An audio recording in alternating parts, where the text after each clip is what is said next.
Hello, friends and family, brothers and sisters. It says that we are live. I'm here with Eric.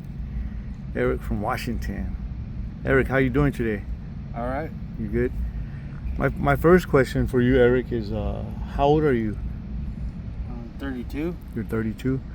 What brings you out here from all the way from Washington? Having to find a new place to live because of judicial harassment in Washington State. So you're being harassed up there? Yeah. To find another place to live other than Washington State. So that's a big contrast on the weather. What do you think about the weather here? It's hot. It's hot. But it's better than freezing to death. Yeah. And at least you have experiencing some peace, right? Yeah, somewhat. Somewhat. You're getting all your paperwork. I guess you said you were getting all your paperwork together, right? Trying to. That's good. Your credentials. Yeah, I gotta go grab my Social Security card from the post office. So I think you said you've been here 2 weeks, or a week. Or at least a week. At least a week. Okay. That was pretty cool. Somebody gave you a ride from Oatman and blessed you with $40. That's awesome. Yeah. Yeah. And then now you're working on your credentials. That way you can at least sustain yourself, right? Yeah. That's good. Have you been married or do you have children? No, not yet. Not yet. How was your childhood, Eric? All right. You have siblings? Yeah. Yeah. You know, my wife and I, we've done some research, and we found like from 80% to 90% of unresolved trauma, childhood trauma, has a lot of people that are like homeless, mental health, drug addiction, or veterans, is because of unresolved childhood trauma or any kind of trauma. Would you say that's a fair assessment? Yeah. Yeah. Sorry. Can I get a letter? Yes. Yeah. No problem, Kelly. I'll be bringing it right back. Oh, I think that was Sissy. That was Sissy. No, it's just she's laying down. I can't remember her name. But She's yelling.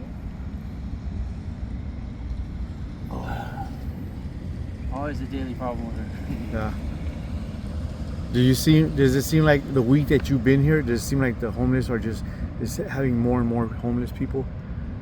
No, actually, it's seeming to be less, especially with the cops arresting a lot of them. Because for some reason in Arizona, they consider homelessness as a Crime. crime. Yeah, and it's actually kind of sad because they're going to hit me with a lot more misdemeanor than a let go that they do with people that are richer. And there's no, they were going to turn around and throw me in jail just because I didn't have residency, Social Security card, or showing proof that I'm trying to pay for the fines that they created out of throwing a beer down. So. My next question is, yeah, that's sad. So I think there is laws about being homeless in Arizona, but I think it might even be worse here in California. Do you know? No, because the rules is the enemy has to know the rules in order for you to hit them with the infractions. The problem is us homeless, since we're the enemy, don't know the rules. So sitting there trying to tell us one thing or then turn around and teach us the law is still going to be a hard part because we weren't taught this in mid school. So it's like you're already considered us or condemned us as criminals before we can even reach maturity. So that's kind of sad that they're outlawing and criminalizing homelessness. Yeah, criminalizing it not just by one person, but because of several states. And considering us people the ones causing these trashes, the broken windows, when we don't even do those. Right. It's other people. and you guys get the blame. Mm-hmm. So I think that's why it's important, and I try to stress this with the homeless people that we meet, and we began a friendship with, is to always clean up after yourself. Like you and I did just like 30 minutes ago, where I met you. Yeah. And we picked up and we threw all the garbage out. And I'm sure that she appreciates that. You know what I mean? Yeah, So, but she doesn't see it that way because since I'm the one spotted in that area when the trash is also spotted at the same time, so that I get the accusal because of someone else making a mess. Right. Just because I was spotted in the same place. Right. So, if I know that I would probably just pick it up anyways, just so that way she would see that I'm taking the initiative. Since I am hanging out there for a little bit, I'm taking the initiative and trying to help. You know what I mean? Agreed. So, how's your day? What's your daily habit of the day, or like what do you do all day? Usually I work on my backpack of whatever I have in my bag. Like I just got a solar panel. Oh, So nice. I have to try to see how I can make that fit in what I have because I don't have the luxury of plugging in USB devices or charging up a phone. I have to modify everything I have. But you do have a solar charger?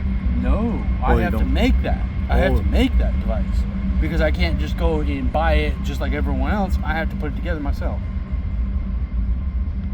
Are you going to be here around this area for a while? For as long as I can, I have to go south more because the incoming cold weather.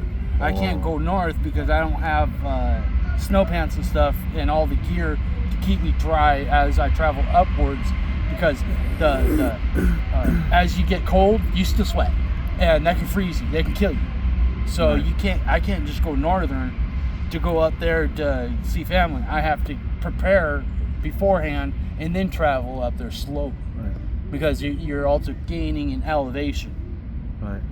Hey, I was gonna ask you, because I'm gonna put this up either today or I'll put it up tomorrow. But we have awesome subscribers, and sometimes if your story or your experience tugs at their heart, they'll send money or they'll send maybe somebody will send you a solar charger. You know what I mean? So that's what you need, right, Eric? You need a solar charger? Yeah, it'd be like a solar charger, and there's a few other devices. I need a barometer and a compass because that's another thing you have a hard time is before the weather or the rain comes. If you have a barometer, you know exactly when the light, like if you get tuned in, you know when exactly the storm's coming, and you can prepare beforehand. Right. And then the compass is for when you're traveling, when you're walking a distance, you can know which direction you're following instead of just dismaying everywhere. Huh. Okay. Well, if one of our subscribers watch this and they want to get something for you, they'll let me know, and then I'll come looking for you. I know where to find you, either here or at the Cubs, right? Yeah. Either here or at Cubs. Okay.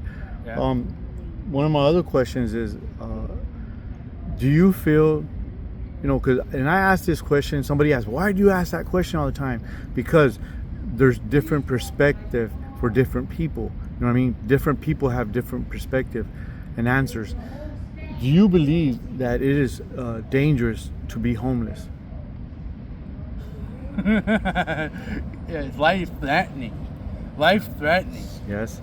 To be homeless because the cops turn around and do this on purpose. Okay, the Knights did this back in the Way era to kill off the jesters as the game, just to satisfy the king. They made them homeless. Right. And then later on, the king said, let them have bread. So it's like, it makes you wonder about the games that these people play. So it's like things that make you say, Yeah, and it'd be humble. Yeah. Okay, so if it is dangerous for a man to be homeless, how about a woman? It is 10 times more dangerous because the acts of the devil. And idle hands may play the devil's flute. So. Right. That's a good answer. Since you've been homeless, what are some of the the bad things or worst things that you've seen or experienced? It's judicial defilement. And only people in New Mexico know exactly what I'm talking about with judicial defilement. It's kind of hard to explain what judicial defilement is until you go through it. And I haven't been through it, so I can't explain it. But what I seen was judicial defilement. The things that you've seen in New Mexico? Yeah. Because I traveled all the way from New Mexico and shit. I came from Washington State and I went into Vegas, but that was after going through Montana and Idaho and Utah. And from Nevada to New Mexico, although it skips California, you get judicial defilement. And you can file it as a grievance. All right. Have you seen anybody get hurt, or have you been hurt or attacked or anything? No, in Bullhead, I watched someone get hit by a car. That's one. When was this? Like 2 or 3 weeks ago? 2 or 3 years ago. Oh, 2 or 3 years ago. Yeah. Oh, okay. So how long have you been in the area? Because Bullhead is not too far from here. Oh, maybe a week. A week. Yeah, and it's like last time I traveled through here was 2 or 3 years ago, and I'm just traveling through just to see if there's a place available or not in this place. Oh, okay. I